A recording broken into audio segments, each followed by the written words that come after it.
శుక్లాంబరధరం విష్ణుం శశివర్ణం చతుర్భుజం ప్రసన్నవదనం ధ్యాయేత్ సర్వ విఘ్నోపశాంతయే అని స్వామివారికి నమస్కారం చేసుకుని మనము మన మహాభారతంలో ఆది పర్వంలో ఉన్నాము. మన భారతంలో 18 పర్వాలున్నాయి. ఆ 18 పర్వాల్లో కూడా మళ్ళీ ఉప పర్వాలున్నాయి. ఉప పర్వాల్లో కూడా మళ్ళీ మనకు అధ్యాయాలు ఉంటాయి. ఇది మన భారతము ప్రోగ్రాము. వ్యాసుల వారు రాసిన ఈ భారతంలో 18 పర్వాలు ఉంటాయి. మొదటిది ఆది పర్వంలో ఉన్నాం మనము. ఆది పర్వంలో 19 ఉప పర్వాలు ఉంటాయి. ఆ 19 ఉప పర్వంలో 225 అధ్యాయాలు ఉంటాయి, చాప్టర్స్. అవి మొత్తం కలిపి 7205 శ్లోకాలు ఉన్నాయి. ఈ మొత్తం అయ్యేసరికి 7205 శ్లోకాలంటే మనకి ప్రాబబ్లీ మనము ఎంత ఫాస్ట్ గా చదువుకున్నా కూడా 2 సంవత్సరాలు పట్టొచ్చు. ఆది పర్వం పెద్ద పర్వము, దాని తర్వాత కూడా అట్లా ఉంటుంది. సభా పర్వం ఇంకా కొంచెం పెద్దది అనుకుంటాను. మిగిలిందంతా నేను ఇంకా ప్రోగ్రాం రాయలేదు. అయితే ఆది పర్వం మాత్రం అన్నిటికన్నా పెద్దది. తర్వాతవి ఇంకా ద్రోణ పర్వం, కర్ణ పర్వం, శల్య పర్వం, స్త్రీ పర్వం, ఇట్లాంటివి చిన్న చిన్న పర్వాలు కొంచెం తక్కువ టైం పట్టొచ్చు. ఒక్క ఆది పర్వం మాత్రం నేను మన ప్రాజెక్ట్ ప్రోగ్రామ్ రాశాను, అది చూపిస్తున్నాను. మిగిలినవి ఇంకా మొదలు పెట్టాను, టైం పడుతుంది. వెతుక్కుంటూ రాసుకోవాలి ఇవన్నీ. ఈ ఉన్న మొదటి ఆది పర్వంలో 19 ఉప పర్వాలు ఉన్నాయి కదా. ఆ ఉప పర్వంలో పేర్లు అనుక్రమణి పర్వం, ఇప్పుడు అది చదువుకుంటున్నాము. అది ఒకటే అధ్యాయం. సంగ్రహ పర్వం అని ఉంటుంది. సంగ్రహంగా బ్రీఫ్ గా అసలు ఆ స్టోరీలో ఫస్ట్ అనుక్రమణిక పర్వంలో ఇండెక్స్, టేబుల్ ఆఫ్ ఇండెక్స్ అంతా ఉంటుంది. సంగ్రహ పర్వంలో బ్రీఫ్ సినాప్సిస్ ఉంటుంది, ఇంట్రొడక్షన్. పౌష్య పర్వంలోనేమో అసలు ఎక్కడ స్టార్ట్ అవుతుంది, ఏంటి జరుగుతుందని ఉంటుంది. పౌలోమ పర్వంలో 9 అధ్యాయాలు ఉంటాయి. 153 శ్లోకాలుగా ఉంటుంది. అది ఒక్కొక్క అధ్యాయంలో ఎన్ని శ్లోకాలను ఇక్కడ రాసుకున్నాను. తర్వాత ఆస్తిక పర్వం అని ఉంటుంది, అంశావతరణ పర్వము, సంభవ పర్వము.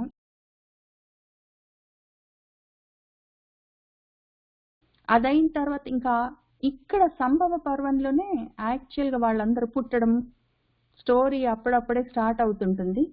ఆ తర్వాత చతుగృహ పర్వంలో ఆ లక్క ఇంటిని కాల్చడం, ఇక్కడి నుంచి సీరియస్ గా స్టార్ట్ అవుతుంది మన కథ. అది 15 అధ్యాయాలతో ఉంటుంది. 373 శ్లోకాలు. హిడింబ వధ పర్వము, బకుడి వధ పర్వము, చైత్ర రథ పర్వము, ఆ తర్వాత స్వయంవర పర్వం, అందులో మన ద్రౌపదీదేవి కళ్యాణము, వైవాహిక పర్వం, ఇంకా తర్వాత వాళ్ళు ఎట్లా ఉన్నారు కలిసి అందరూ సంతోషంగా, విదురాగమన పర్వము, రాజ్య లాభ పర్వము, తర్వాత అర్జునుడు వనవాసానికి వెళ్లే పర్వము, సుభద్రని హరించే పర్వము, హారిక పర్వము. అంటే హారిక అంటే సుభద్ర పెళ్ళైన తర్వాత ఆ తల్లికి ఇచ్చే కానుకలు, ఆ పర్వం. అదొక అధ్యాయం ఉంటుంది, ఒక 82 శ్లోకాలతోటి. ఖాండవ దహన పర్వం అని ఒకటి ఉంటుంది.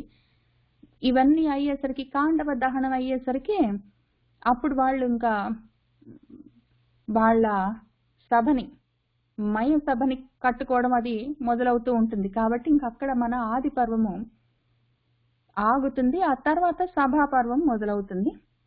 సభా పర్వాన్ని ఇంక నేను మొత్తం రాయలేదు. సభా పర్వము, మంత్ర పర్వము, పౌష్య పర్వము, ఇంకా కాదు ఇది వేరే పర్వం. ఇంక మొత్తం నేను ఇది ఇంకా తయారు చేయలేదు ప్రోగ్రామ్. కానీ అది మన విషయము. ఇప్పుడు ఇన్ని ఉప పర్వాలతోటి, ఇన్ని అధ్యాయాలతోటి ఉన్న ఆది పర్వం మనది. అందులో ఆది పర్వంలో, అందులో కూడా ఉప పర్వం అనుక్రమణి పర్వంలో ఉన్నాము. అందులో కూడా మొదటి అధ్యాయంలో ఉన్నాము. మొదటి అధ్యాయంలో ఇప్పుడు మనం చదువుకోబోతున్న దాంట్లో 210 శ్లోకాలు ఉన్నాయి. పోయిన వారం మనము ఒక 19 శ్లోకాలు చదువుకున్నాము. ఇంకా మిగిలినవి నెమ్మదిగా చదువుకుందాం. ఇంక 200 శ్లోకాలు చదువుకుంటే అటు ఇటుగా ఫస్ట్ చాప్టర్ అవుతుంది మనకి. పెద్ద పని పెట్టుకున్నాము, బృహత్ కార్యక్రమము, పెద్ద యజ్ఞము. చదువుకుంటూ వెళ్దాము, బాగుంటుంది. ఎందుకు మనము ఈ పర్వాలేంటి, ఉప పర్వాలేంటి, అధ్యాయాలను ఏంటని చూసుకున్నామంటే, వాటిని ఎన్ని ఉన్నాయని ఇప్పుడు చదువుకోబోతున్నా ఇందులో చెప్తారు. కాబట్టి ఒక విజువల్ ఉంటుంది, జనరల్ గా చూసుకోవచ్చు కళ్ళతోటి అని. పర్వము అంటే కణుపు అంటాం కదా, తెలుగులో కణుపు అంటాము. ఇప్పుడు ఒక చెరుకు గడ ఉందనుకోండి, ఆ చెరుకు గడ ఒక కణుపు దగ్గర నుంచి ఒక కణుపు దగ్గర నుంచి ఒక కణుపు అట్లా వెళ్తూ ఉంటుంది. అది పర్వము. ఇక్కడి నుంచి అక్కడి దాకా ఒక పర్వం. లేదా పర్వతాల్లో గుహలు ఉంటాయి, ఆ గుహలను కూడా పర్వాలు అంటారు. అటువంటివి చాలా ఉంటాయి కాబట్టి దాన్ని పర్వతం అంటాము. పర్వాలతోటి ఉన్నది కాబట్టి పర్వతము. అట్లానే మన శరీరంలో కూడా పర్వాలతోటి ఉంటుంది శరీరం కూడా. అది రకరకాలుగా గుహలు, రకరకాలుగా లోతైన గుహ్యమైన ప్లేసెసే కాకుండా లోపల మనసు మొదలైనవి, వాటితో పాటే మనకు పర్వాలుగా మన మొత్తం వెన్నుపూస అంతా భాగాలుగా డివైడ్ అయి ఉంటుంది. ఇంకొక రకంగా ఏమి అంటే మూలాధారం దగ్గర నుంచి పై దాకా ఉంటాయి. ఎన్ని రకాలుగా చూసినా పర్వాలే, అన్ని పర్వాలే. పర్వతాలతో కూడి ఉన్నది పర్వతము, దానికి సంబంధించింది అక్కడి నుంచి వచ్చింది పార్వతి. కాబట్టి మీనా అన్న స్థూల శరీరం పర్వతం అయితే అందులో ఉన్న నా శక్తి పార్వతి. ఆ రకంగా ఎన్ని విధాలుగానో చూసుకోవచ్చు. ఇప్పుడు మనము పర్వాలతో కూడి ఉన్న ఆ పార్వతి లాంటి శక్తి కలిగింది ఇది మన భారతము.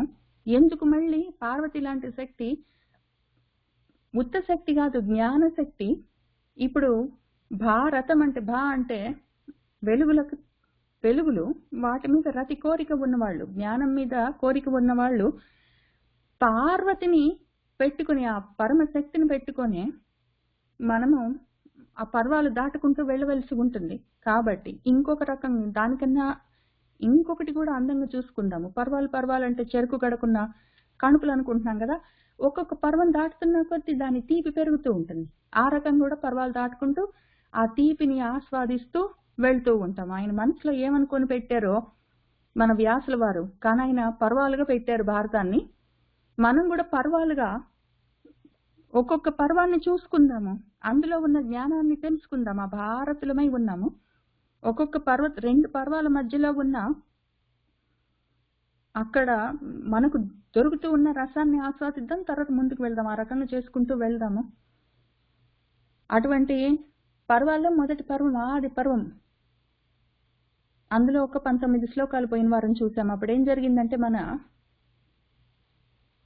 సూతుల వారు శౌనకుల వారితో, మిగిలిన ఋషులతో, మునులతో ఆయన ఏమంటున్నారంటే, మీరందరూ ఈ యజ్ఞంలో, ఈ మహానుభావులందరూ ఒక్కొక్కళ్ళు సూర్యుడు అగ్ని వంటి వర్చస్సులతో ఉన్నవాళ్ళు, అభిషేకాలు స్నానాదికాలు ముగించుకుని శుచి అయి, జపతపాలు హోమాలన్నీ ముగించుకుని స్వస్థతతో ఇక్కడ ఆసతే కూర్చుని ఉన్నారు. ఓ ద్విజులారా, అహం నేను కిం ఏమి బ్రవీమి చెప్పను మీకు అని ఆయన అడిగి, అందులో కూడా ఆయన ఏమన్నారంటే, పురాణంతో కూడిన పుణ్యమైన ధర్మ సంస్కృతమైన ధర్మాన్ని ఆశ్రయించి ఉన్న కథలను చెప్పమంటారా, లేదా మహాత్ములు, ఋషులు, రాజేంద్రుల యొక్క ఇతివృత్తాలను చెప్పమంటారా? ఏం చెప్పమంటారు? చెప్తాను అని ఆయన అడిగితే, మన ఋషులు ఇదిగో మాకు భారతస్య ఇతిహాసస్య పుణ్యాం గ్రంథార్థ సంయుతాం సంస్కార ఉపగతాం బ్రాహ్మీం నానాశాస్త్ర ఉపబృంహితాం ఆ కథ చెప్పు. భారతం యొక్క ఇతిహాసము, దాంట్లో గ్రంథస్థమైన ఎన్నో పుణ్యమైన విషయాలు, బ్రహ్మమై ఉన్నది, శాస్త్రానికి ఉపబృంహితమై ఉన్నది, శాస్త్రాలని వృద్ధి పొందింపచేసుకుంటూ ఎన్నో విషయాలను చెప్తూ ఉన్నది. ఆ కథ మాకు చెప్పు అని ఆ ఋషులు అడిగారు. అడుగుతూ వాళ్ళు ఏమన్నారంటే,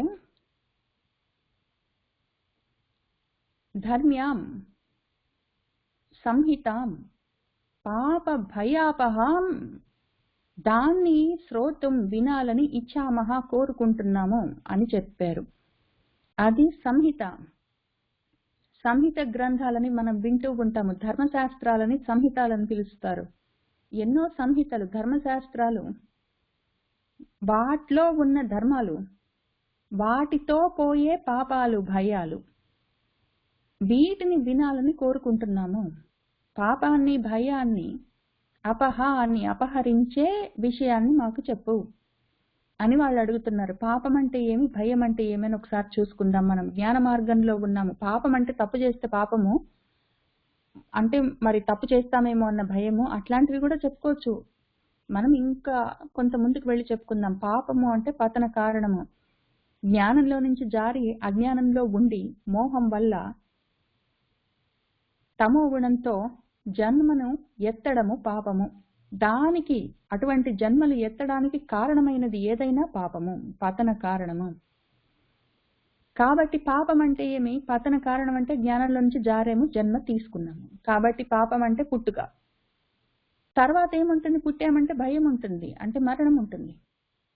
ఈ పాపాలు, భయాలు, పుట్టుకలు, మరణాలు అని అనుకుంటూ ఉన్నాము. ఈ పుట్టుకలు, పోవడాలు, జన్మలు, మరణాలు, వాటిని అపహరించే దానికి కావలసిన ధర్మాన్ని, మోక్ష ధర్మాన్ని చెప్పే, లేదా బతికి ఉన్నప్పుడు పాపానికి, భయానికి మధ్యలో పాపాన్ని, భయాన్ని పోగొట్టుకోవడానికి పనికొచ్చే ఐహిక ధర్మాలతో కూడి ఉన్న ధర్మ సంహితమైన ఈ భారతాన్ని మాకు చెప్పు అని వాళ్ళు అడిగారు.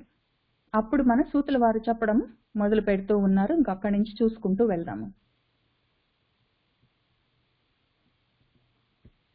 ఆద్యం పురుషం ఈశానం పురుహూతం పురుష్టుతం ఋతం ఏకాక్షరం బ్రహ్మ వ్యక్తావ్యక్తం సనాతనం అసత్ చ సత్ చ ఏవ చ యత్ విశ్వం సదసతః పరం పరావరాణాం స్రష్టారం పురాణం పరం అవ్యయం మంగళ్యం మంగళం విష్ణుం వరేణ్యం అనఘం శుచిం నమస్కృత్య ఋషికేశం చరాచర గురుం హరిం మహర్షేః పూజితస్య ఇహ సర్వలోకే మహాత్మనః ప్రవక్ష్యామి మతం కృత్స్నం వ్యాసస్య అమిత తేజసః అని మన సూతుల వారు మొదలు పెడుతున్నారు. ఆయన ఏం చెప్తున్నారంటే, ముందు ఆయన నమస్కారం చేసుకుంటున్నారు. ఎవరికి అంటే ఆద్యం, ఆది అయినవాడు, అన్నిటికన్నా ముందున్నవాడు ఆద్యుడికి, పురుషం పురుషుడికి. పురుషుడు ఎవరు? పురిసేతే పురుష అని తనకి ఒక వ్యుత్పత్తి. పురంలో అంటే ఈ బ్రహ్మాండాల్లో, విశ్వాల్లో, అట్లానే నా మీనా అన్న శరీరంలో అన్ని చోట్ల ఉన్నవాడెవరు? ఆయన పురుషుడు, విరాట్ పురుషుడు, విశ్వపురుషుడు, లేదా వివిధ రూపాలుగా ఇన్ని లోకాల్లో కనిపిస్తూ ఉన్నవాడు. ఇంకొక వ్యుత్పత్తి పురుషుడికి ఏమి అంటే పూర్ణత్వాత్ పురుష అని. పూర్ణమైన వాడు, పూర్ణమై ఉండడం వల్లే పురుషుడై ఉన్నాడు. అసంపూర్ణంగా, ఖండాలుగా, అసమగ్రంగా లేడు. సమగ్రంగా, అఖండంగా ఉన్నవాడు, పూర్ణంగా ఉన్నవాడు. కాబట్టి పురుషుడు. ఆయనకు నమస్కారం చేసుకుంటున్నారు మన సూతుల వారు. అట్లానే ఆద్యం పురుషం అని విడతీశాను నేను. దాన్ని కలుపుకొని ఆది పురుషుడు అని కూడా చెప్పుకొని ఆయనకు కూడా నమస్కారం చేసుకోవచ్చు. ఆది పురుషుడు, విరాట్ పురుషుడు, ఆయన ఎప్పుడు వాడో తెలీదు. తర్వాత ఈశానుడు, ఈసత్వం. ఈసత్వం అంటే ఐశ్వర్యం మీద ఎవరికి అధికారం ఉన్నదో ఆయన ఈశుడు. అష్టసిద్ధుల్లో ఒకటి ఈసత్వం. ఈసత్వం, వసిత్వం, వాటిలో ఇదొకటి. ఐశ్వర్యాల మీద శాసనం ఎవరికి ఉన్నదో వాడు ఈశానుడు. అటువంటి ఈశానుడికి నమస్కారం. పురుహూతం, ఈ పురుషం ఉంటే పురుహూతం, పురుష్టుతం రెండు ఉంటాయి.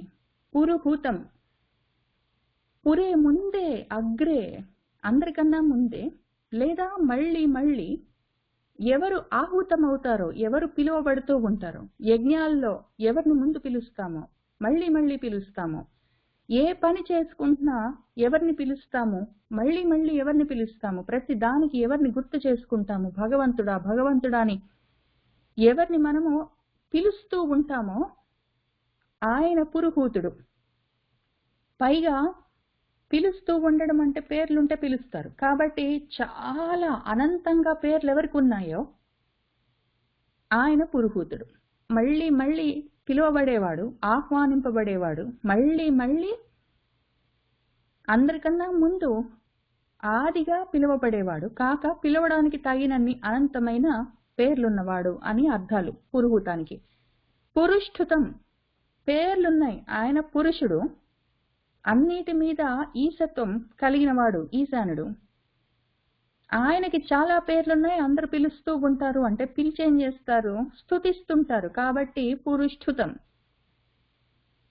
ఆయన ఆహుతమైనాక, పిలువబడ్డాక, ఆయనను ఆహ్వానించి ఆయన వస్తే ఆయన్ని స్తుతిస్తుంటారు. కాబట్టి పురుష్ఠుతం. ఆయన స్తుతింపబడేవాడు, మళ్ళీ మళ్ళీ అనంతంగా ఎన్నోసార్లు, ప్రతిసారి, ఎప్పుడు స్తుతింపబడేవాడు అని అర్థము పురుష్ఠుతం అంటే. ఆయన ఇంతకీ ఎవరు? ఆ పురుషుడు ఈశత్వం కలిగిన వాడు, ఈశానుడు, అనంతమైన నామాలతో అనంతంగా పిలువబడేవాడు, అనంతంగా స్తుతింపబడేవాడు. ఇంతకెవరు అంటే ఋతం, మార్పు లేని సత్యం. దానికి ఎన్ని పేర్లైనా ఉండొచ్చు, ఎంత గొప్పగా స్తోత్రాలు, స్తుతులు, కీర్తనలు ఏవైనా ఉండొచ్చు, కానీ అది ఏకాక్షరం. అది దానికి అసలు ఒక్క అక్షరం. అది ఏ ఒక్క అక్షరంతో పిలిచినా చాలు. దానికి చాలా పేర్లు పెట్టి పిలవాల్సిన అవసరం లేదు, అనంతంగా పిలవక్కర్లేదు, మాటి మాటికి పిలవక్కర్లేదు. ఒక్క అక్షరంతో ఒకసారి పిలిస్తే చాలు. ఎందుకంటే అది ఋతమై ఉన్నది, అది సత్యమై ఉన్నది. పైగా అది అక్షరం, క్షరం లేదు, నాశం లేని విషయం. అది ఇంతకేమి బ్రహ్మ. అది బ్రహ్మ పదార్థము. అది వ్యక్తావ్యక్తం. అది కనిపిస్తుంది, కనిపించదు. ఎందుకు? పురుషమైందంటే, విరాట్ పురుషమైంది, అది విశ్వమైంది అంటే కనిపిస్తూ ఉంటుంది, కనిపించకుండా ఉంటుంది. మీనాలాగా స్థూలంగా కనిపిస్తుంటుంది, లోపల సూక్ష్మంగా కనిపించకుండా అవ్యక్తంగా ఉంటుంది. వ్యక్తావ్యక్తంగా, స్థూలంగా ఆకాశంలాగా కనిపిస్తుంది, కనిపించకుండా సూక్ష్మంగా, సూక్ష్మాకాశంగా, ధారాకాశంగా, చిదాకాశంగా ఉంటుంది. కాబట్టి వ్యక్తావ్యక్తంగా ఒకటేసారి రెండుగా ఉంటుంది. అది సనాతనమైంది. అది ఎప్పటిదో తెలీదు. అది అసత్, మార్పులతో ఉంటుంది. వ్యక్తమైంది అంటే మార్పులతో ఉంటుంది. అవ్యక్తంగా ఉంది అంటే మార్పు లేకుండా సత్తుగా ఉంటుంది. సత్తు అసత్తు రెండు ఉంటుంది. అసత్తు చ సత్తు చ ఏవ చ. ఎత్ ఏదైతే ఈ విశ్వం మొత్తం అయి ఉన్నదో, ఈ విశ్వానికి లక్షణం ఉంటుంది. వ్యక్తావ్యక్తంగా ఉండడము, సదసత్తుగా ఉండడము ఆ విశ్వానికి లక్షణము. పురుషుడున్నాడంటే విరాట్ పురుషుడు ఆ విశ్వంలో ఉన్నవాడు. విశ్వమంతా విరాట్ పురుష స్వరూపము. అయితే అక్కడికి అయిపోలేదు ఈ బ్రహ్మము. ఆ ఋతం ఏకాక్షరం బ్రహ్మం అది విశ్వంతో, విరాట్ పురుషంతో, సదసత్తు వ్యక్తావ్యక్తంతో అయిపోలేదు. అది సదసత్తుకి పరంగా ఉంటుంది, సత్తు అసత్తుకి కూడా పరంగా ఉంటుంది. ఈ సదసత్తుగా కనిపిస్తున్న విశ్వము 4 పాదాల్లో ఒక్క పాదం అది. ఇంకా 3 పాదాలు అవతల పరంగా ఉన్నది అని మనకు వేదాలు చెప్తున్నాయి, సూక్తులు చెప్తున్నాయి. నారాయణ సూక్తము, పురుష సూక్తాలన్నీ దీని గురించి చెప్తూ ఉంటాయి. అది పరావరాణం స్రష్టారం. పరానికి అవరానికి కూడా, వాటన్నిటికీ కూడా అది స్రష్ట, సృష్టికర్త అయి ఉన్నది, సృష్టించింది. పరాన్ని అవరాన్ని, అవరం అంటే కొంచెం తక్కువ, పరం అంటే వరం అని అర్థం. పరం అంటే వరము, శ్రేష్టము. దానికన్నా కొంచెం తక్కువ అవరము, అపరము. పరము, అపరము, వరము, అవరము, వాటిని కలిపి పరావరము. పరావరం ఇటు అటు, ఈహము పరము అంటాం మనం. ఇంకా పరము, అపరము, పరము, అవరము, ఈహము, పరము అని అన్ని దాన్నే పిలుస్తుంటాము. ఇటు అటు, ఈహము పరము అని అర్థం దానికి. ఈహపరాలు. ఈ ఈహపరాలకు అది స్రష్ట, సృష్టికర్త అయి ఉన్నది. అది పురాణమై ఉన్నది. పురాణం అంటే పురా నా, ముందు, అన్నిటికన్నా ముందే అది ఉన్నది. పురాణము అని అర్థము. పురా అంటే ముందు అని అర్థం, అన్నిటికన్నా ముందు. కాక అన్నిటికన్నా ముందు ఉండి నీయతే నడిపిస్తూ ఉంటుంది కాబట్టి పురాణము. పైగా ఇంకొక ముచ్చటైన అందమైన అర్థం చెప్తారు పురాణానికి. పురాతనమై ఉన్నా కూడా అది నవీనంగా ఉంటుంది కాబట్టి పురాణం అని చెప్తారు. అది మూడో అర్థము. పురా అన్నిటికన్నా ముందే ఉన్నది పురాణం. పురా అన్నిటికన్నా ముందుండి నడిపిస్తూ నీయతే చేస్తూ ఉంటుంది కాబట్టి పురాణం. పురాతనమై ఉండి నవీనంగా ఉంది కాబట్టి పురాణం అని చెప్పుకున్నాము. తర్వాత అది పరం అవ్యయం, అది పరమై ఉంది. సదసత పరము, సత్కి అసత్కి పరంగా ఉంటుంది, పరానికి అవరానికి స్రష్ట అయి ఉంటుంది. కానీ అది అసలు దానంతట అది పరమై ఉంటుంది, శ్రేష్టమై ఉంటుంది, వరమై ఉంటుంది. అది అవ్యయము, దానికి వ్యయం అన్నది లేదు, తరిగిపోవడం లేదు, క్షయం లేదు. అది అక్షరమై ఉంటుంది, అక్షయమై ఉంటుంది, అవ్యయమై ఉంటుంది. కాక అది పురా అని చెప్పుకొని వెంటనే అది పరమవ్యయం అని ఎందుకు చెప్తున్నామంటే, పురా ముందు నుంచి ఉంది అంటే ఎప్పుడో ఒకప్పటికి అయిపోతుందేమో కాదు, ముందు నుంచి ఉంది, అది ఎప్పుడూ ఉంటుందని అర్థం. పురాణం వెంటనే అవ్యయం ఎందుకంటే ముందు నుంచి ఉంది, ఒకానొక సమయంలో ఆగిపోతుందనేమీ లేదు. ముందు నుంచి ఉంది, ఎప్పుడూ ఉంటుంది, ఆగిపోయేది లేదు. తర్వాత మంగళ్యం, మంగళం అని వెంటనే చెప్పారు. మంగళం అంటే శుభం అని అర్థము, మంగళ్యం అంటే శుభాన్ని కలిగించేది అని అర్థం. మంగళం అంటే శుభం, మంగళ్యం అంటే శుభకరము, శుభాన్ని కలిగించేది. అదే మంగళమై ఉంటుంది, అదే శుభమై ఉంటుంది, అదే శ్రేయస్సై ఉంటుంది. దాన్నది ఇస్తుంది కూడా, అది కలిగిస్తుంది కూడా. అది అయి ఉంటుంది, కలిగిస్తుంది కూడా. కాబట్టి మంగళ్యం మంగళం. కాక ఈ మంగళం, ఆ మంగళాన్ని ఇచ్చే మంగళ్యం కాక ఇంకొకటి చెప్పుకుందాం, మాంగళ్యం. మంగళాన్ని ఇచ్చే దానితో కూడి ఉన్నది, మంగళాన్ని ఇస్తుంది మంగళ్యం, దానికి సంబంధించింది మాంగళ్యం. ఏదైతే మంగళాన్ని ఇచ్చే దానితో కూడి ఉంటుందో అది మాంగళ్యం. అవన్నీ కూడా అదే పదార్థం. అది ఇంతకీ ఎవరు? విష్ణు. వ్యాపిస్తూ ఉంటుంది, అది వ్యాపకత్వ లక్షణంతో ఉంటుంది, ఆలోచనగా వ్యాపిస్తుంటుంది, వాక్కుగా వ్యాపిస్తుంటుంది, జ్ఞానంగా వ్యాపిస్తుంటుంది, అనంతంగా వ్యాపిస్తూ ఉంటుంది. అది విష్ణు.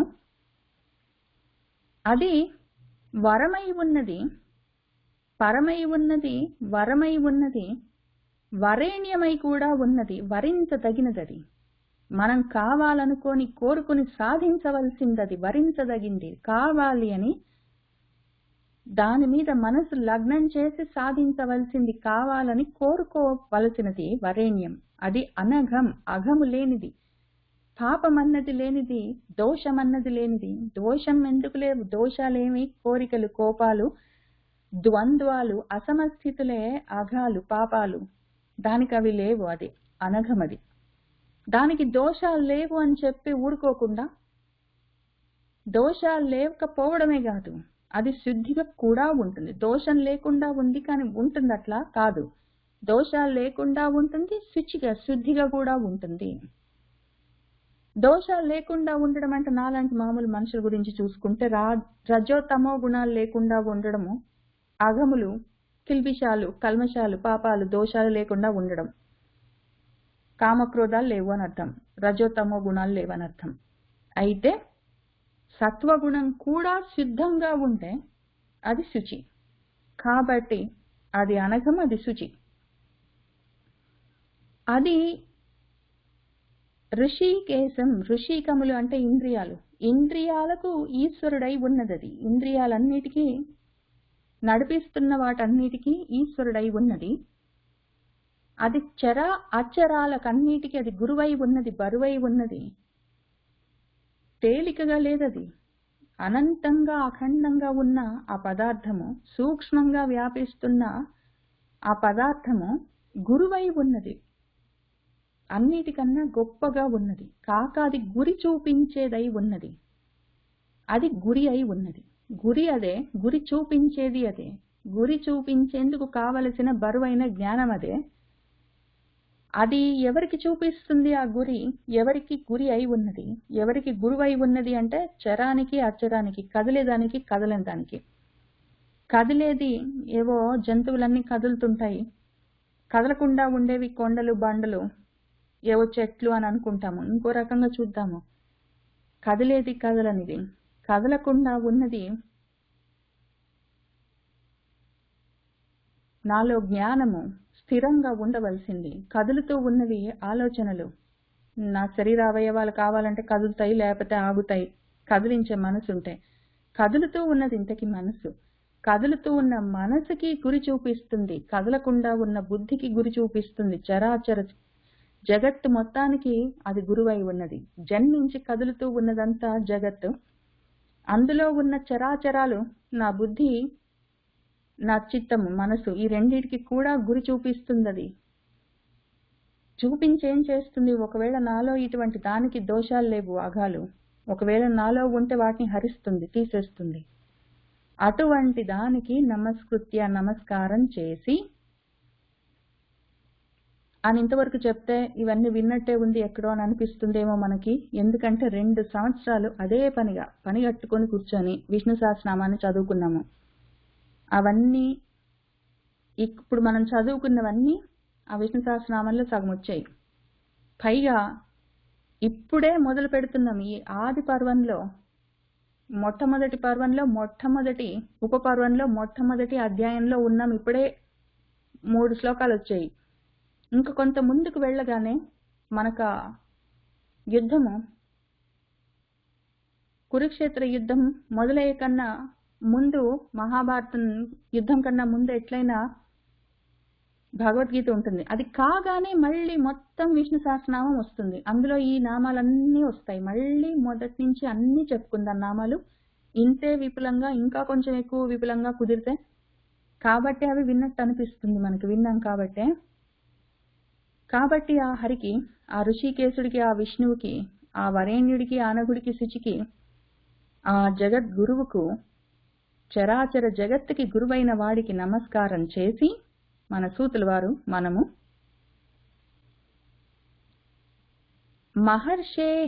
మహర్షుల చేత ఇహ సర్వలోకే, ఇక్కడున్న అన్ని లోకాలలో ఉన్న అందరూ మహర్షుల చేత పూజితః, పూజింపబడుతున్న, మహాత్మనః, మహాత్ముడైన, అమిత తేజసః, అమితమైన తేజస్సు కలిగిన వాడు ఆయన వ్యాసుడు. అటువంటి వ్యాసస్య, వ్యాసుడి యొక్క మతం, ఆయన ఆలోచనల నుంచి పుట్టింది మొత్తం మహాభారతం. దాన్ని కృత్స్నం మొత్తంగా నాకు తెలిసినంత వరకు నేను ప్రవచిస్తాను, మీకు చెప్తాను అని మన సూతుల వారు మనకి చెప్తున్నారు.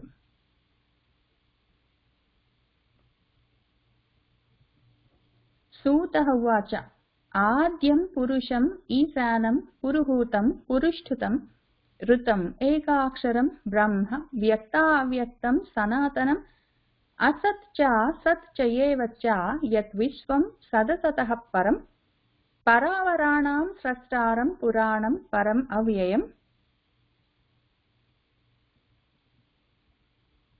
మంగళ్యం మంగళం విష్ణుం వరేణ్యం అనఘం శుచిం నమస్కృత్య ఋషికేశం చరాచర గురుం హరిం మహర్షేః పూజితస్య ఇహ సర్వలోకే మహాత్మనః ప్రవక్ష్యామి మతం కృత్స్నం వ్యాసస్య అమిత తేజసః.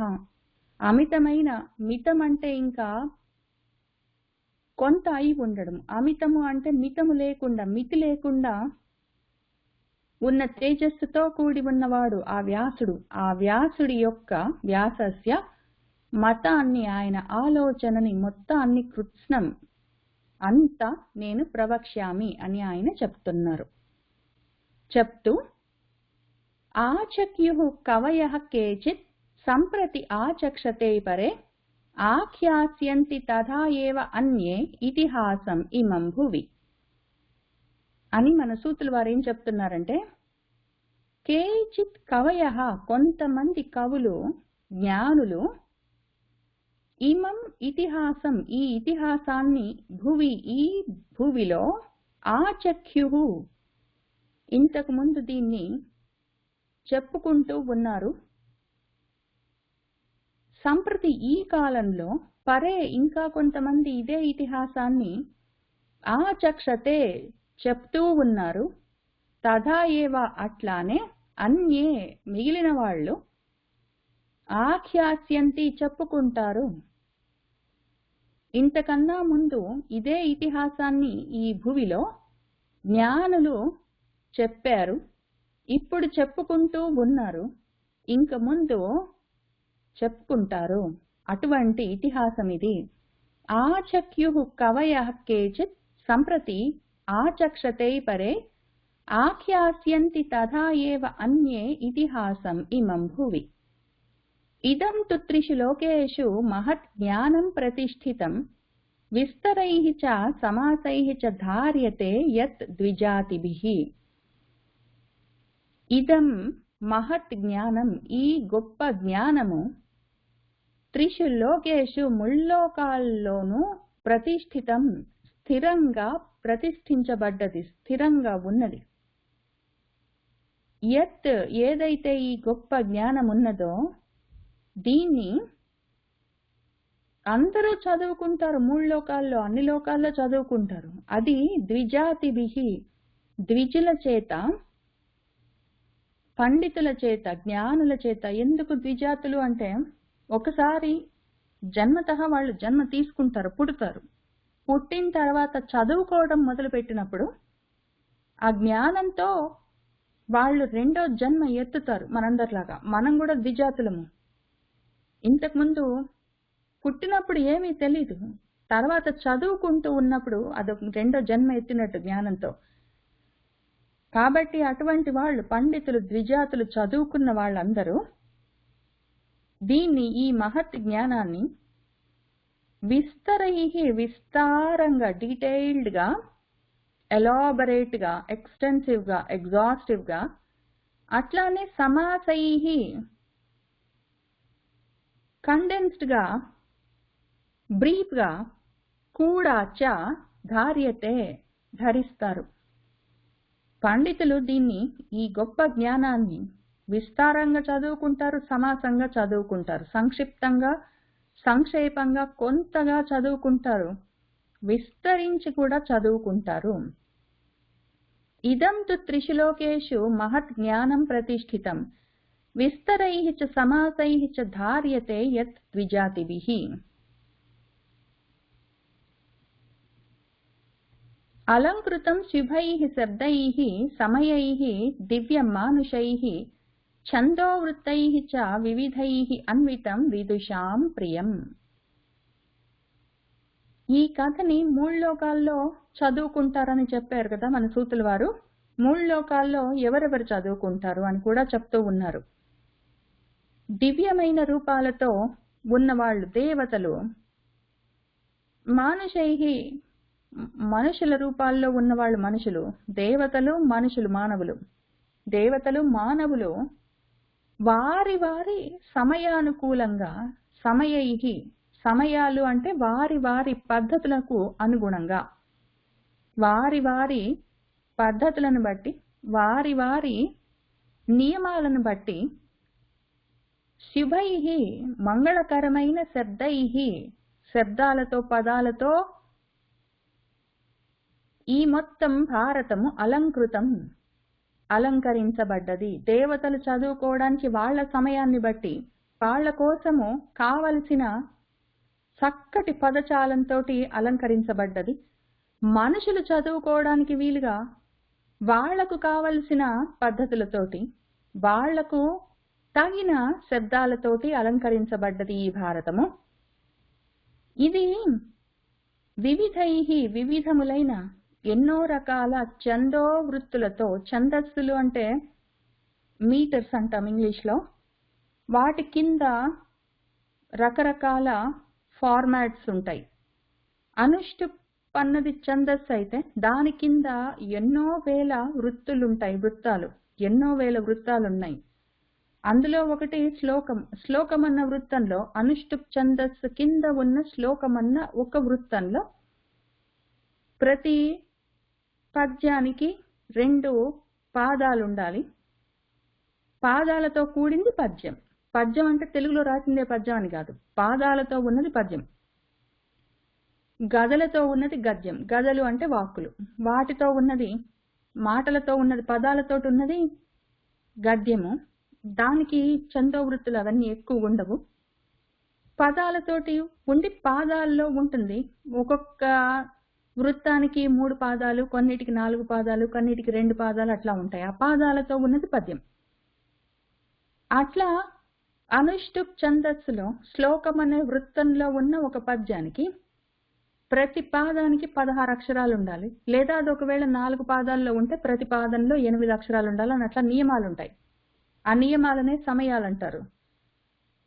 అటువంటివి ఎన్నో వివిధమైన ఛందస్సులు అనుష్టుప్ ఒకటి, త్రిష్టుప్ ఒకటి, బృహతి ఒకటి, గాయత్రి అని ఒకటి, ఎన్నో రకాల ఛందస్సులు ఉన్నాయి. వాటి కింద ఎన్నో వేల వృత్తాలున్నాయి. మరి ఇందులో వివిధాలైన ఛందోవృత్తులతో ఈ భారతము అలంకరించబడ్డది. వాటన్నిటితో అది అన్వితం కూడి ఉన్నది అని చెప్తున్నారు మన సూతుల వారు. ఈ భారతము విదుషాం ప్రియం, విదుషులకు, విద్వత్తు కలిగిన వాళ్లకు, పండితులకు ప్రియమైనది అని చెప్తున్నారు. ఎందుకు అంటే పండితులు ఛందోబద్ధంగా ఉన్న మొత్తం వ్యాకరణంతో కూడిన వేదాలన్నింటినీ నేర్చుకుంటారు. వాళ్ళు శాస్త్రాలన్నింటినీ నేర్చుకుంటారు. కాబట్టి అందులో అలంకార శాస్త్రము, ఛందో శాస్త్రము, వ్యాకరణ శాస్త్రము అటువంటివన్నీ ఉంటాయి. అవన్నీ చదువుకుంటారు వాళ్ళు, పండితులు, విదుషులు. వాళ్ళు ఆ విద్వత్తు కలిగిన వాళ్ళకి వాటన్నిటి వాళ్ళు చదువుకున్నవి, వాళ్ళు నేర్చుకున్నవన్నీ కూడి ఉన్నది కనిపిస్తే దాన్ని చదువుకుంటే వాళ్ళకి చాలా ఇష్టంగా ఉంటుంది, వాళ్ళకి అది ప్రియమై ఉంటుంది. కాబట్టి మన భారతం అటువంటిది. అలంకృతం శుభైః శబ్దైః సమయైః దివ్య మానుషైః ఛందోవృత్తైః చ వివిధైః అన్వితం విదుషాం ప్రియం. నిష్ప్రభే అస్మిన్ నిరాలోకే సర్వతః తమసా ఆవృతే బృహత్ అండం అభుత్ ఏకం ప్రజానాం బీజం అక్షయం. అప్పుడేం జరిగిందంటే ఇంతకీ ఒకానొక సమయంలో నిష్ప్రభే, ప్రభలన్నది, వెలుగులన్నది లేని, వెలుగే లేని, అస్మిన్ ఈ యొక్క, సర్వతః అంతటా, తమసా ఆవృతే తమస్సు చేత చీకట్లతో ఆవరింపబడి ఉన్న, అస్మిన్ ఈ నిరాలోకే, ఆలోకం అంటే చూడడం, ఆలోకించడం, ఆలోకం అంటే చూడడం అని అర్థం. నిరాలోకం అంటే చూడ్డానికి వీల్లేదు, కన్నుగానని కటిక చీకటి. సర్వతః తమసా ఆవృతే నిరాలోకే, మొత్తం అంతటా చీకట్లు అలుముకుని ఉంటే అందులో కన్నుగానని ఆ పరిస్థితిలో అప్పుడేం జరిగిందంటే అక్షయమైనది, క్షయమన్నది లేని, నాశమన్నది లేని, ప్రజానాం బీజం, ప్రకృష్టంగా జన్మించే వాటికి బీజమై ఉన్నది, ఏకం ఒకటి, బృహత్ పెద్దది, అండం ఒకటి, అభుత్ కలిగింది. ఒకానొక సమయంలో వెలుగే లేకుండా ఉన్నది, అంతటా దట్టమైన చీకట్లో ఆవరించుకుని ఉంటే అటువంటి నిరాలోకంలో, ఆలోకనం అంటే చూడగలగడం, నిరాలోకం అంటే చూడలేకపోవడం. లోకమన్నా అంతే అర్థం. లోకం అంటే చూడడం అని అర్థం. చూడడం ఎప్పుడు చూస్తాము? ప్రకాశం ఉంటే చూస్తాము, వెలుగు ఉంటే చూస్తాము. కాబట్టి వెలుగు ఉన్నప్పుడు ఏదైనా వస్తువు కనిపిస్తుంది, ఆ కనిపిస్తున్నది లోకమై ఉంటుంది. ఇప్పుడు వెలుగే లేకపోతే ఏమి కనిపించదు. కనిపించకపోతే అది లోకం కాదు, ఇంకేమీ ఉండదు, అక్కడ ఊరికి చీకటి ఉంటుంది. పైగా మనం యాక్చువల్గా ప్రకాశం అంటే వెలుగు అనుకుంటాము. ప్రకాశం అంటే వెలుగు కాదు, ప్రకాశం అంటే కనిపించడం. వెలుగు ఉన్నప్పుడు ఆ వెలుగు ఏదైనా వస్తువు మీద పడితే అది ప్రకాశిస్తుంది, అంటే కనిపిస్తుంది. ఆ కనిపించినప్పుడు అది లోకం అవుతుంది. ఇప్పుడు అసలు వెలుగే లేకపోతే ప్రకాశించడానికి, కనిపించడానికి ఏమీ లేదు, కాబట్టి అది నిరాలోకమై ఉంది. అటువంటి సమయంలో అక్షయమైన ఒక బీజము పెద్దదొకటి అండమై ఉన్నది. నిష్ప్రభే అస్మిన్ నిరాలోకే సర్వతః తమసా ఆవృతే బృహత్ అండం అభూత్ ఏకం ప్రజానాం బీజం అక్షయం. యుగస్య ఆదౌ నిమిత్తం తత్ మహత్ దివ్యం ప్రచక్షతే యస్మిన్ తత్ శ్రూయతే సత్యం జ్యోతిః బ్రహ్మ సనాతనం. ఆ బృహత్ అండం ఉండే కదా, అది ఒకానొక సమయంలో అభూత్ కలిగేసరికి అప్పుడేమైంది, యుగస్య ఆదౌ, ఆ యుగం యొక్క ఆది మొదలైంది, యుగాది మొదలైంది. అప్పుడు తత్ ఆ యొక్క మహత్ మహా దివ్యమైన ఆ నిమిత్తం ఒకటి, నిమిత్త కారణము, బీజమన్నా కారణమే, రూట్ కాజ్, నిమిత్త కారణం ఒకటి ప్రచక్షతే కనిపించింది.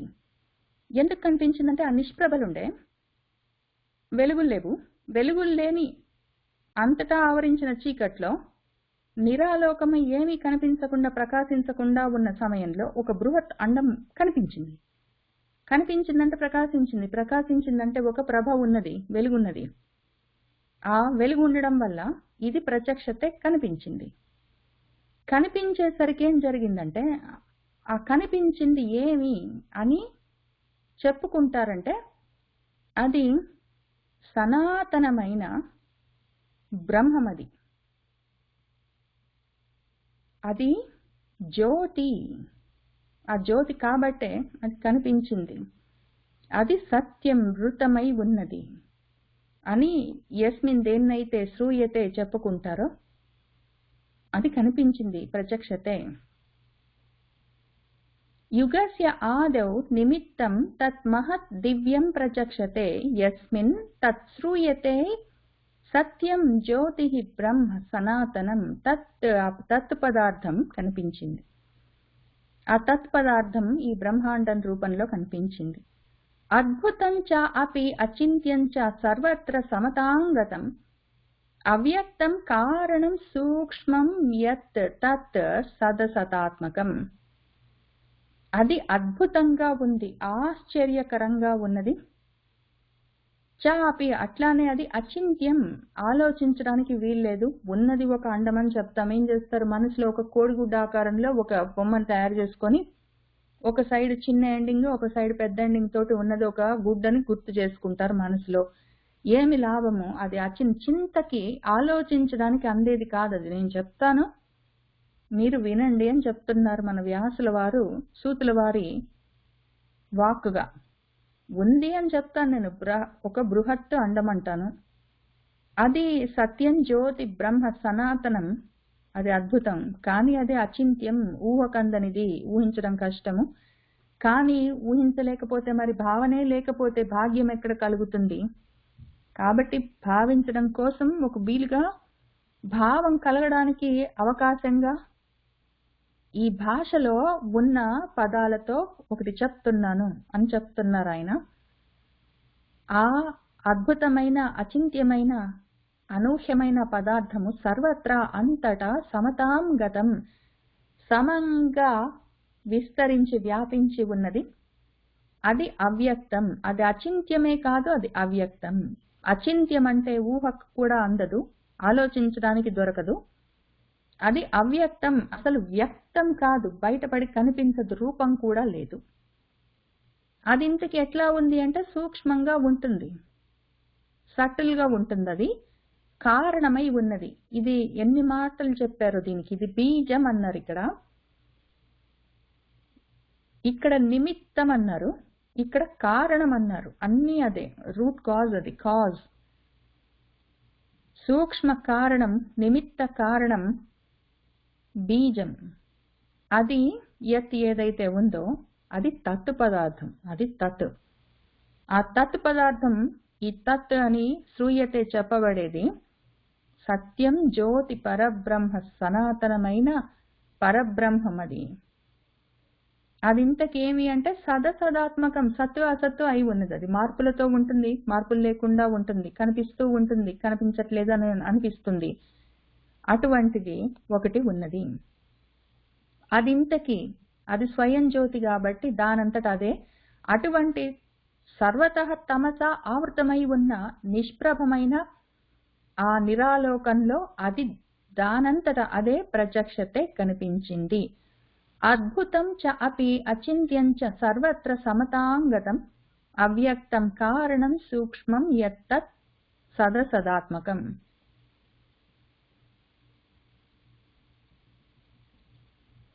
యస్మాత్ పితామహః జజ్ఞే ప్రభుః ఏకః ప్రజాపతిః బ్రహ్మా సురగురుః స్థాణుః మనుః కః పరమేష్ఠి అథ.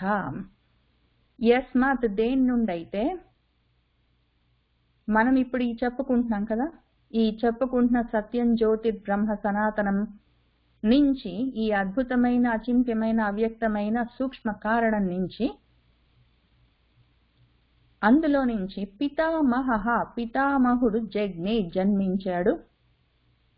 ఆ పితామహుడికే ఉన్న పేర్లేమి అంటే ప్రభుః, ప్రభావం ఉంది, ప్రభుత్వం ఉన్నది, అడ్మినిస్ట్రేషన్ మొత్తము దాందే ఆ పితామహం.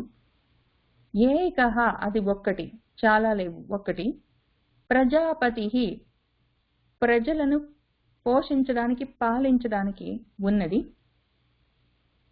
దాని పేరు బ్రహ్మ. బ్రహ్మ అన్నప్పుడు దీర్ఘంతో ఉంటుంది బ్రహ్మ అని. ఈ బ్రహ్మ ఎక్కడి నుంచి వచ్చిందంటే ఈ బ్రహ్మ నుంచి వచ్చింది. ఈ బ్రహ్మానికి దీర్ఘం లేదు, ఉత్త బ్రహ్మ, అది సనాతనమైన బ్రహ్మ. అందులో నుంచి ప్రజాపతి బ్రహ్మ. ఈ బ్రహ్మ సురగురుః దేవతలకు గురువై ఉన్నది. స్థాణుః ఈ బ్రహ్మ చరాచర గురువు, ఈ బ్రహ్మ సురగురువు. ఇది స్థాణుః స్థిరంగా ఉన్నది. మనుః మనసుతో కూడి ఉన్నది. కః అన్న పేరు కూడా ఉన్నది, ఎవరు అని. పరమేష్ఠి పరంలో స్థిరంగా నిలబడి ఉన్నది. పరమ స్థితిలో అది స్థిరంగా నిలబడి ఉంది. పరంలో స్థిరంగా ఉన్నది, స్థితమై ఉన్నది. పరంలో తిష్టతి. పరమేష్ఠి అంటే పరంలో తిష్టతి, పరమేష్ఠి అని దానికి పేర్లు. పితామహః అన్న ఈ బ్రహ్మకి ఎన్ని పేర్లు ఉన్నాయంటే ప్రభుః ఏకః ప్రజాపతిః బ్రహ్మ సురగురుః స్థాణుః మనుః కః పరమేష్ఠి అని పేర్లున్నాయి. యస్మాత్ పితామహః జజ్ఞే ప్రభుః ఏకః ప్రజాపతిః బ్రహ్మ సురగురుః స్థాణుః మనుః కః పరమేష్ఠి అథ. ప్రాచేతసః తథా దక్షః దక్షపుత్రాః చ సప్త ఏ తతః ప్రజానాం పతయః ప్రాభవన్ ఏకవింశతిః. తథా ఇంకా ఇక్కడి నుంచి ఈ బ్రహ్మ, ఈ సనాతనం బ్రహ్మ నుంచి ఈ ప్రజాపతి బ్రహ్మ, చతుర్ముఖ బ్రహ్మ అని పిలుస్తున్నారు ఇప్పుడు ఆయనను, ఆ ప్రజాపతి బ్రహ్మ, ఆయన జజ్ఞే జన్మించారు. అక్కడి నుంచి తథా ఈ బ్రహ్మగారి దగ్గర నుంచి ప్రాచేతసః దక్షః ప్రచేతస్ కొడుకైన ప్రాచేతస దక్షుడు జన్మించాడు. ఆయనకు ఎవరైతే సప్త పుత్రులు 7 మంది పుత్రులు దక్ష ప్రజాపతికి జన్మించారు, వాళ్ళు దక్షపుత్రాః. తతః ఇంకా అట్లానే ఒక ఏకవింశతి 21 ప్రజానాం పతయః ప్రజాపతులు కూడా ప్రాభవన్ ప్రభవించారు, ఉద్భవించారు, సంభవించారు. సంభవం, ప్రాభవం, ఉద్భవం అంటే అదే అర్థం, భవం పుట్టడం. ఒక 21 ప్రజాపతులు కూడా. ఈ నంబర్లు చూసి ఇవే ఇంకా ఒకటే ఉంటాయి అన్ని చోట్ల అని చెప్పడానికి వీల్లేదు. వేదంలోనే ఉన్న విషయాలు ఇవి. వేదంలో కూడా ఆ పురుషుడి నుంచి బ్రహ్మ నుంచి ప్రజాపతులు వచ్చారని చెప్తారు, లేదా పురుషుడి నుంచే ప్రజాపతులు వచ్చారని చెప్తారు. ఒక్కొక్క చోట 7 మంది ప్రజాపతులు, ఒక్కొక్క చోట 14 మంది ప్రజాపతులు, ఒక్కొక్క చోట 10 మంది ప్రజాపతులు, కొన్ని చోట్ల 21 మంది ప్రజాపతులు అట్లా ఉంటారు. వేరు వేరు సంఖ్యలు ఉంటాయి వేదంలోనే. మన పురాణాల్లో కూడా మన వేదవ్యాసుల వారు వేదాన్నే అనుసరించి ఆయన పురాణాలు రాశారు, ముఖ్యంగా భారతాన్ని. కాబట్టి వేదాల్లో ఉన్నట్టే అక్కడక్కడ వేరే వేరే సంఖ్యలన్నీ ఉంటాయి, వేరే వేరే నంబర్స్ అన్నీ ఉంటాయి. కానీ ఈ విధంగా బ్రహ్మగారి నుంచి ప్రాచేతస దక్షుడు, ఆయన నుంచి 7 దక్షపుత్రులు, అట్లానే 21 మంది ప్రజాపతులు ఉద్భవించారు. ప్రాచేతసః తథా దక్షః దక్షపుత్రాః చ సప్తయే తతః ప్రజానాం పతయః ప్రాభవన్ ఏకవింశతిః.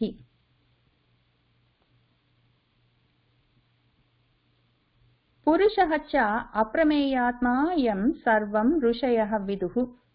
విశ్వే దేవాః తథా ఆదిత్యాః వసవః అధా అశ్వినౌ అపి. యక్షాః సాధ్యాః పిశాచాః చ గుహ్యకాః పితరః తథా. తతః ప్రసూతాః విద్వాంసః శిష్టాః బ్రహ్మర్షయః అమలాః.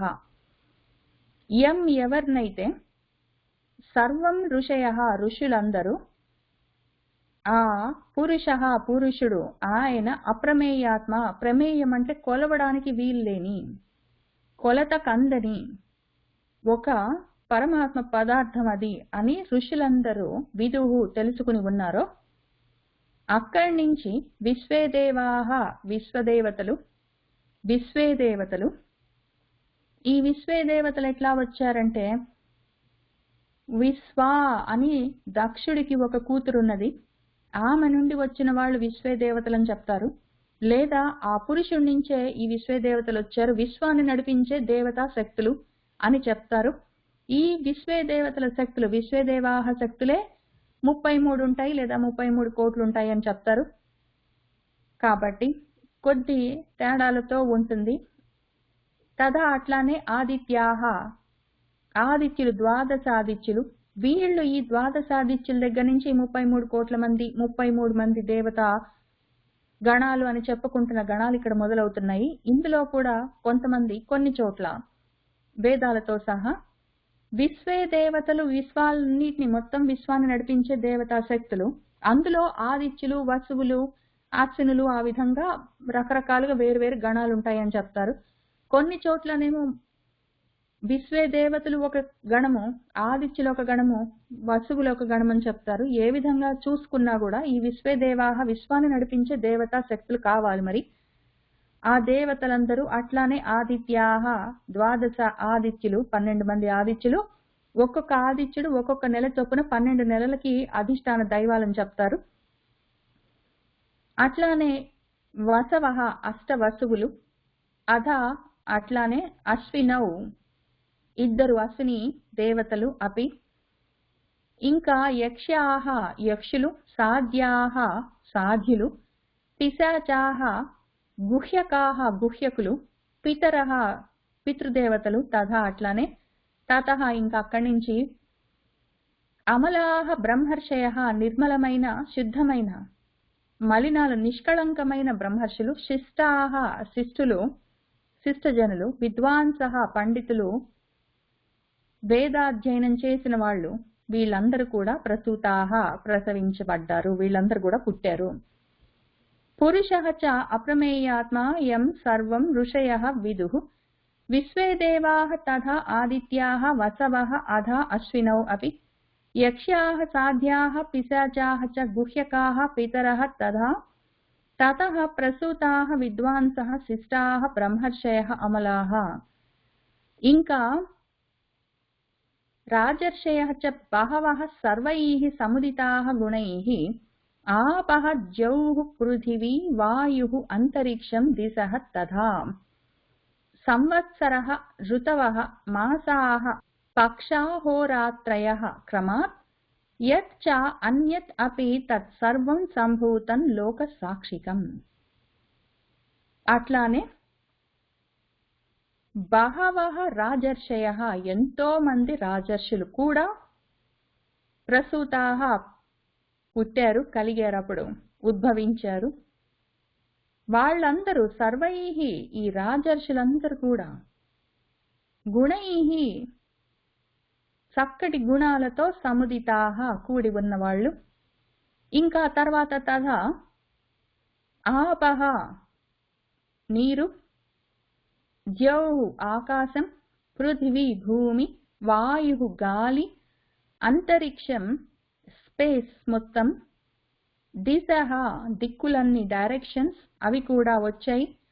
వాటితో పాటే సంవత్సరః సంవత్సరాలు, ఋతవః ఋతువులు, మాసాః మాసాలు నెలలు, పక్షాలు 15 రోజుల చొప్పున, అహః పగలు రాత్రి క్రమంగా ఇవన్నీ కూడా వచ్చాయి. సంవత్సరం 12 నెలలతో ఉంటుంది, 6 ఋతువులతో. ఒక్కొక్క ఋతువుకు 2 నెలల చొప్పున ఉంటాయి. ఒక్కొక్క మాసానికి 2 పక్షాలు ఉంటాయి. ఒక్కొక్క పక్షానికి ఒక పగలు ఒక రాత్రి ఉంటుంది. ఇక్కడ ఎంత అందం ఉందంటే అన్ని ద్వంద్వాలే. సంవత్సరము, వత్సరం అంటే వసించి ఉన్నది. ఆ ఉన్నదానికి ఋతువులు 2 నెలలుగా ఉంటాయి. ప్రతి నెలకి 2 పక్షాలుంటాయి. ప్రతి పక్షానికి ఉన్న ప్రతి రోజుకి పగలు రాత్రి ఉంటుంది. అన్ని మళ్ళీ పక్షానికి మళ్ళీ ప్రతి మాసానికి 2 పక్షాలుంటాయి. ప్రతి పక్షానికి 2 వారాలుంటాయి. ప్రతి వారంలో ప్రతి రోజుకి ఒక పగలు ఒక రాత్రి 2 ఉంటాయి. అన్ని 2 ద్వంద్వాలతో కూడి ఉన్న విషయం ఇదంతా, లోకమంతా. అవన్నీ క్రమంగా వచ్చాయి.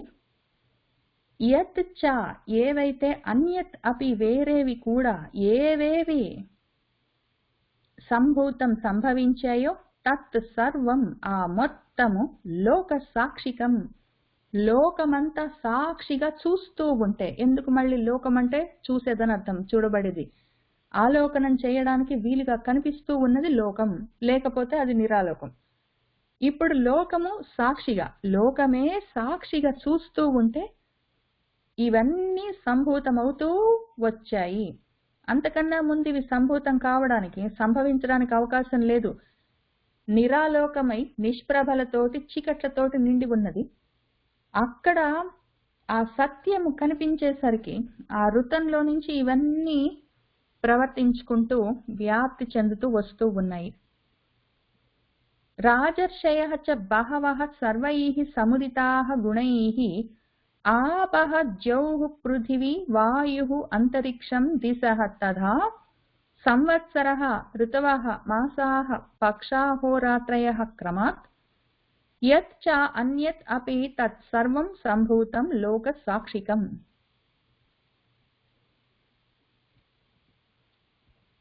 యత్ ఇదం దృశ్యతే కించిత్ భూతం స్థావర జంగమం పునః సంక్షిప్యతే సర్వం జగత్ ప్రాప్తే యుగక్షయే.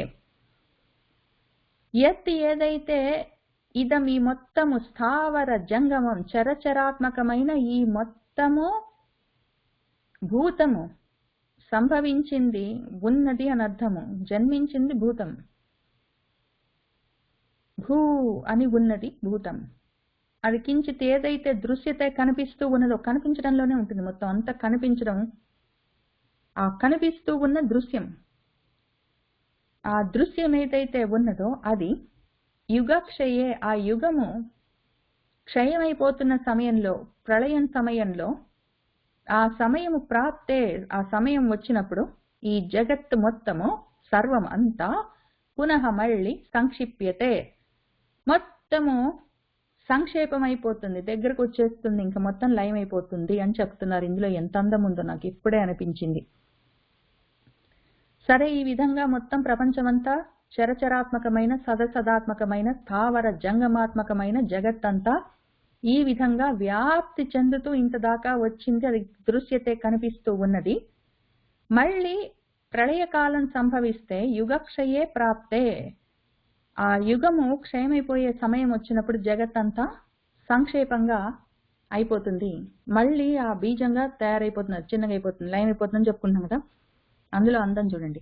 కనిపించినప్పుడు అది ఇందాకే చెప్పుకున్నట్టు సంవత్సరంలో రెండు నెలలుగా ఉన్న ఋతువులు. అందులో కూడా 6 నెలలు ఇటు ఉత్తరాయణం, 6 నెలలు ఆ దక్షిణాయనం, అది కూడా చెప్పుకుందాం. ఒక సంవత్సరం ఒక సంవత్సరానికి, సంవత్సరం అంటే ఉన్నదానికి 2 అయనాలు, ఉత్తరాయణం దక్షిణాయనం. ఈ అయనాల్లో మళ్ళీ 2 నెలలుగా ఉన్న ఋతువులు. ఆ 2 నెలల్లో ప్రతి నెలకి మళ్ళీ 2 పక్షాలు. ఆ పక్షాల్లో మళ్ళీ 2 వారాలు, మళ్ళీ అందులో పగలు రాత్రి. ఈ రకంగా ద్వంద్వాలు యుగాలతో ఉన్నది. యుగమన్నా ద్వంద్వమన్నా ఒకటి, 2 అని అర్థం. యుగం 2 అని అర్థం. ఆ 2 పోయి ఆ ద్వంద్వాలు క్షయమైపోతున్న సమయం వస్తే, యుగాలు ద్వంద్వాలు బయలుదేరాయి అంటనే కదా మొత్తం విశ్వమంతా వ్యాపించి ఆలోకనానికి చూడ్డానికి వీలుగా లోకమై కనిపిస్తూ ఉన్నది అది దృశ్యం. ఇప్పుడు ఆ ద్వంద్వాలు క్షయమైపోతే, ద్వంద్వాతీతమైతే మనము, ద్వంద్వాలు పోయి నిర్ద్వంద్వంగా తయారవుతే, సమస్థితికి వస్తే, అది ప్రాప్తిస్తే, అది ప్రాప్తించుకోగలిగితే, సాధించుకోగలిగితే, ఈ జగత్ జన్మించి గమనం చేస్తున్నది. జ అంటే జన్మించి పుట్టి, గ అంటే కదులుతూ ఉన్నది. ఈ పుట్టి కదులుతూ ఉన్న మొత్తం జగత్ అంతా ఎక్కడి నుంచి చూస్తున్నది? మనసులో నుంచే చూస్తుంది. మనసు లేకపోతే అదేది దృశ్యము ఉండదు, కనిపించేది ఉండదు. కానీ ఒకవేళ ఆ ద్వంద్వాలు క్షయమైపోతే, నిర్ద్వంద్వమైపోయే స్థితి ప్రాప్తిస్తే, ఆ జగత్ ఏమైపోతుంది? సర్వం మొత్తం సంక్షేపం మొత్తం లయమైపోతుంది, ఇంకేముండదు. ఎన్ని లెవెల్స్ లో చెప్తారో వ్యాసుల వారు, ఎంత మామూలు మాటల్లాగా ఉంటాయి. ఆ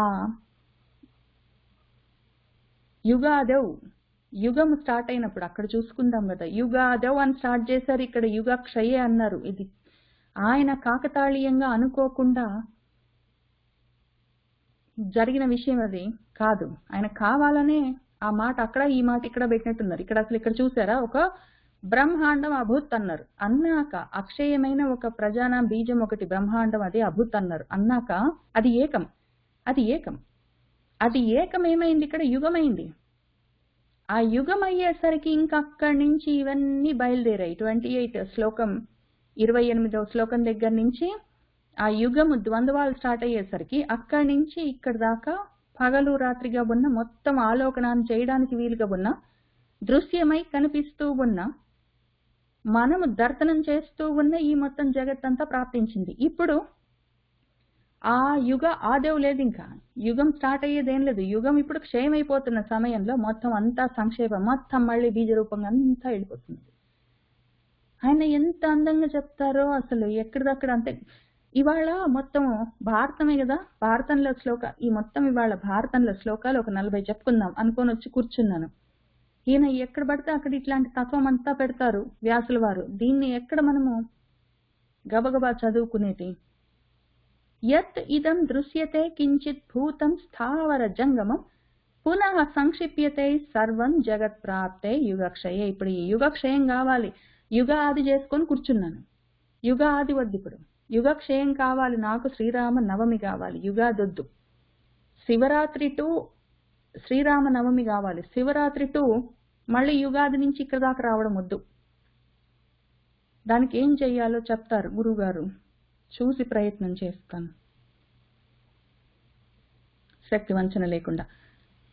యథా ఋతౌ ఋతులింగాని నానా రూపాణి పర్యయే దృశ్యంతే తాని తాని ఏవ తథా భావాః యుగాదిషు. యుగాది అంటే ఏమి అని చెప్తున్నారు. ఇప్పుడు నాకు యుగాది వద్దు అన్నాను కదా, అందుకని కూర్చొని నువ్వు దాన్ని అర్థం చేసుకొని చెప్తున్నారు ఆయన. యుగాది నాకు వద్దు అంటే తెలుసుకుంటే దాటిపోతావు అని మళ్ళీ మన వ్యాసుల వారే, మళ్ళీ ఇదే భారతంలో అదే భగవద్గీతలో ఆయన మళ్ళీ చెప్తారు. జ్ఞాత్వా విమోక్షసే జ్ఞాత్వా విశసే అని చెప్తారు. తెలుసుకుంటే దాటిపోతావు, తెలుసుకుంటే చేరిపోతావు అని. కాబట్టి తెలుసుకో, వద్దన్నావు కదా, యుగాది వద్దు, యుగక్షయం కావాలి, ద్వంద్వాలొద్దు, ద్వంద్వాతీతం కావాలి అన్నావు కదా, ఇప్పుడు తెలుసుకో, ముందు అది ఎట్లా వచ్చిందో తర్వాత దాటుతువు, తెలుసుకోవడమే దాటిపోవడం అని చెప్తున్నారు. కోరుకుంటే కలుగుతాయి, కావాలని కోరుకోవడమే ఆలస్యం, కావాలన్నవి కలుగుతాయి.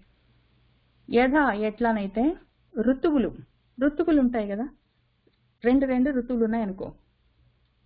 ఈ 2 ఋతువులు ఉంటాయి కదా, 2 మాసాలతో కూడిన ఋతువు అనుకో. ఒక ఋతువు ఉంది. ఈ ఋతువు పర్యయము విపర్యయమన్న మార్పులతో ఉన్నప్పుడు, మార్పులు చెందుతూ ఉన్నప్పుడు, మార్పులు కలుగుతూ ఉన్నప్పుడు, మారుతూ ఉన్నప్పుడు నానా రూపాన్ని ఎన్నో రూపాలతో, ఋతులింగాని ఎన్నో లింగాలు, ఎన్నో గుర్తులతో, ఎన్నో రూపాలతో. లింగాలంటే నామాలు, ఇక్కడ రూపాలు నామాలు, నామాలు రూపాలుగా ప్రతి ఋతువు మారుతున్న కొద్దీ ఎన్నో గుర్తులు మారుతుంటాయి, ఎన్నో రూపాలు మారుతుంటాయి, నామాలు రూపాలు మారిపోతూ ఉంటాయి. ఆ విధంగా మారుతూ అవి దృశ్యంతే కనిపిస్తున్నాయి కదా నీకు. తదా అట్లానే యుగం మొదలైంది అంటే యుగాదిలో తాని ఏవా అవి కూడా అట్లానే దృశ్యంతే కనిపిస్తాయి. ముందేముంటుంది? ఋతువు ఉంటుంది, ఋతమై ఉంటుంది, మార్పు లేకుండా సత్యమై ఉంటుంది. అదేమైతుంది? విపర్యాలకు మార్పులకు లోనవుతే మారుతున్న కొద్ది నానా రూపాలుగా, నానా నామాలుగా, ఎన్నెన్నో నామరూపాలుగా అది కనిపిస్తుంది కదా. అట్లానే ఋతమై ఉన్నది పర్యాయమైనప్పుడు నానా లింగాలుగా, నానా రూపాలుగా దృశ్యంతే కనిపించినట్టే తదా అట్లానే ఒకవేళ యుగాలు, ద్వంద్వాలు మొదలైతే అవన్నీ అట్లానే రకరకాలుగా కనిపిస్తూ ఉంటాయి. ఇంకింతే విషయము. యథా ఋతౌ ఋతులింగాని నానా రూపాన్ని పర్యయే. మళ్ళీ పైగా ఋతులింగం, అది మార్పు లేకుండా ఉన్నదే ఎన్నో రూపాలుగా, నామాలుగా కనిపిస్తుంది. మార్పు లేకుండా ఋతంగా సత్యంగా ఉన్నదే అదే పదార్థము ఎన్నో లింగాలుగా, రూపాలుగా కనిపిస్తూ ఉన్నది. యథా ఋతౌ ఋతులింగాని నానా రూపాణి పర్యయే దృశ్యంతే తాని ఏవ తథా భావాః యుగాదిషు. ఏవం ఏతత్ అనాద్యంతం భూత సంహార కారకం అనాది నిధనం లోకే చక్రం సంపరివర్తతే. ఏవం ఇదే విధంగా, అట్లానే అసలు అది అనాద్యంతం, ఆది అంతము లేనిది అనాద్యంతం అని చెప్పి ఇక్కడ అనాద్యంతం అని, వెంటనే ఇక్కడ అనాది నిధనం అని కూడా అన్నారు మన వ్యాసుల వారు. అంతం అన్న నిధనం అన్న ఒకటే అర్థం, చివరాని. అయితే ఇక్కడ అనాద్యంతానికి అనాది నిధనానికి తేడా ఏముందని మళ్ళీ ఆలోచించుకుంటే, ఇక్కడ ఆదికి అంతం లేదు. ఇటువైపు ఒక కొస ఉందనుకోండి, దానికి ఆది ఉంది అంటే అది ఇక్కడి నుంచి మొదలైంది, ఇది ఇక్కడ ఆది అన్నది ఇక్కడ అంతమవుతుంది అని చెప్పడానికి లేదు. అట్లానే ఇక్కడ నిధనం ఉంది, ఎండ్ పాయింట్ ఉంది అని చెప్పుకుంటే దానికి ఆది అన్నది లేదు. ఇక్కడి నుంచి ఇంకా నిధనం అవ్వడం మొదలవుతుంది అని చెప్పడానికి లేదు. ఇక్కడ ఆది అన్నది ఆగిపోతుంది అని చెప్పడానికి లేదు. ఆదికి అంతు లేదు, అంతానికి మొదలు లేదు. అనాద్యంతం, అనాది నిధనం అని చెప్పారు. అటువంటి మాటలు మన వ్యాసుల వారే చెప్పగలరు. ఆయనకి నేను మళ్ళీ మళ్ళీ నమస్కారం చేసుకుంటున్నాను. కాబట్టి ఆదికి మొదలు లేదు, అంతానికి తుది లేదు, పైగా ఆదికి అంతము లేదు, అంతానికి మొదలు లేదు. ఆ రకంగా ఎక్కడ మొదలైందో తెలీదు, ఎక్కడ అయిపోతుందో తెలీదు. ఆది అంతం లేకుండా, మొదలు చివర లేకుండా, అది ఎక్కడి నుంచి మొదలై ఎక్కడి నుంచి తిరుగుతుందో అర్థం కాకుండా ఈ చక్రము ఈ లోకంలో సంపరివర్తతే తిరుగుతూ ఉన్నది. గిరిగిరా గిరిగిరా గిరిగిరా. లోకమన్న చక్రము, సంసారమన్న చక్రము, ఈ యుగాదులన్న చక్రము రెండుగా తిరుగుతూ ఉన్నది. ఆది లేదు, అంతం లేదు. ఆ రకంగా మళ్ళీ పైగా ఆది అంతం అన్నది రెండు, మళ్ళీ యుగాది.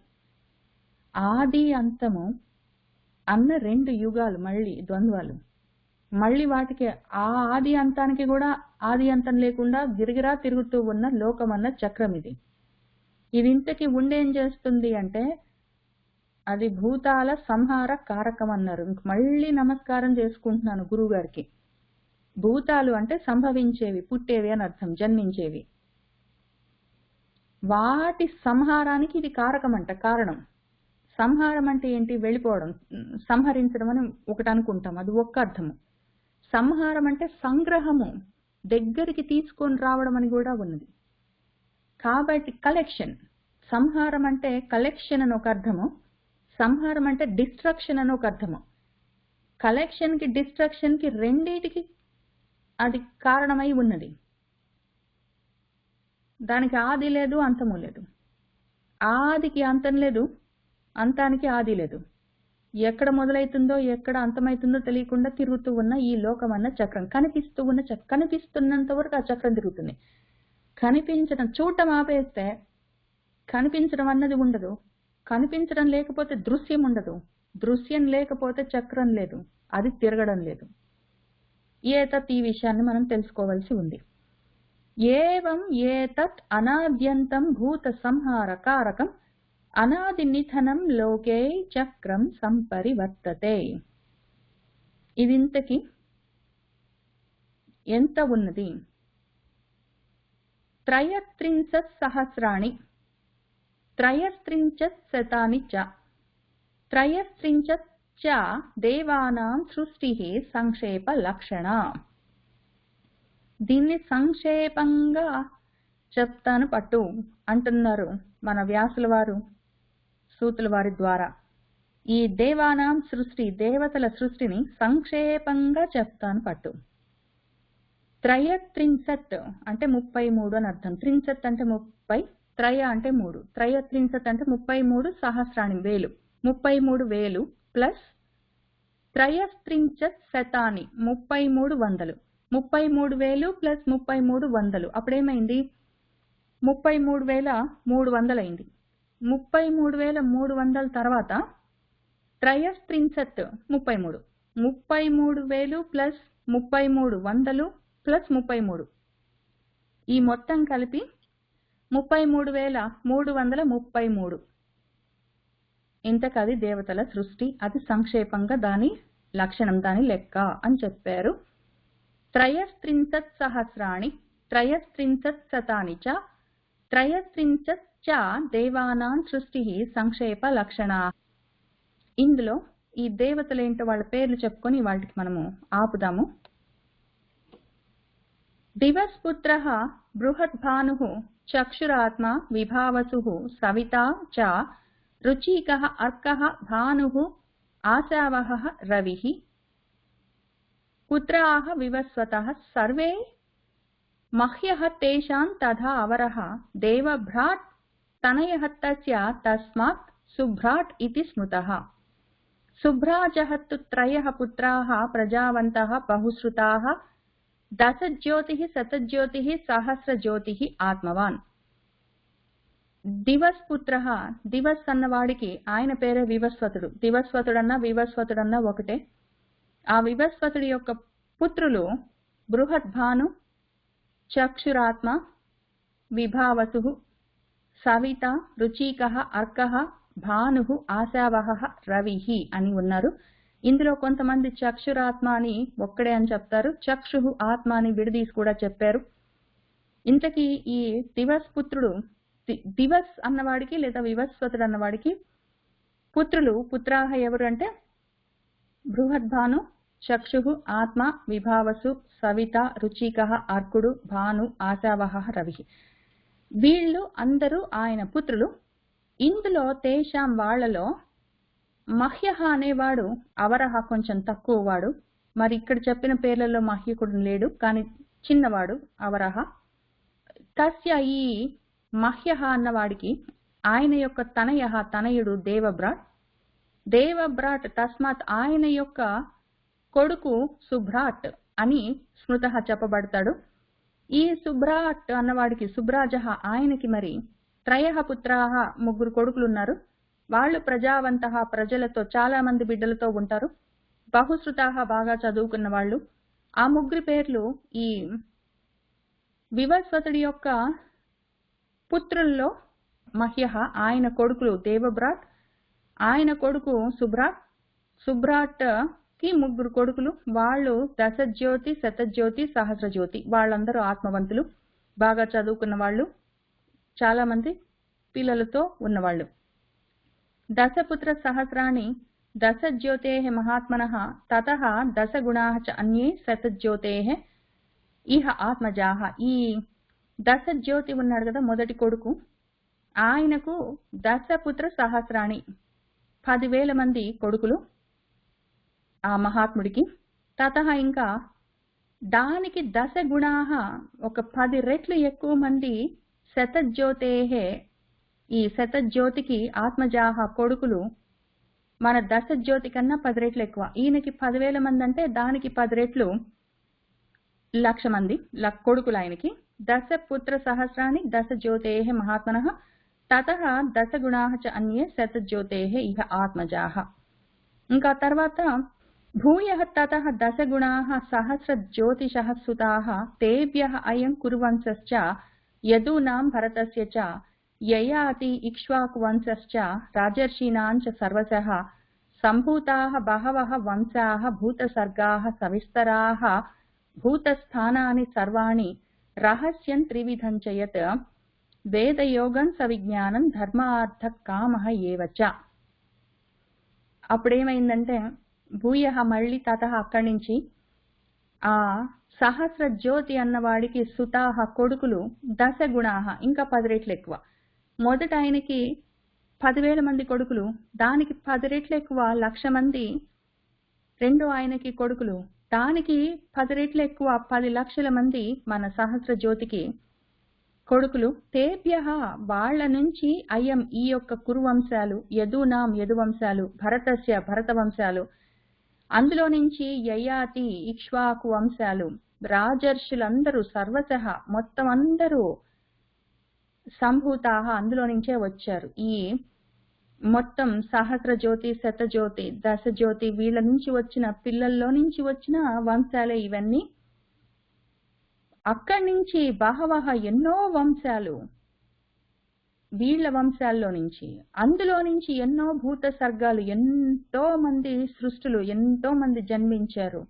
వాళ్ళ కోసం సవిస్తరాః విస్తారంగా వ్యాప్తి చెందుతున్న వాళ్ళందరి కోసం సర్వాణి వాళ్ళ కోసం ఎన్నో భూత స్థానాలు, ఎన్నో ప్రదేశాలు తయారయ్యాయి.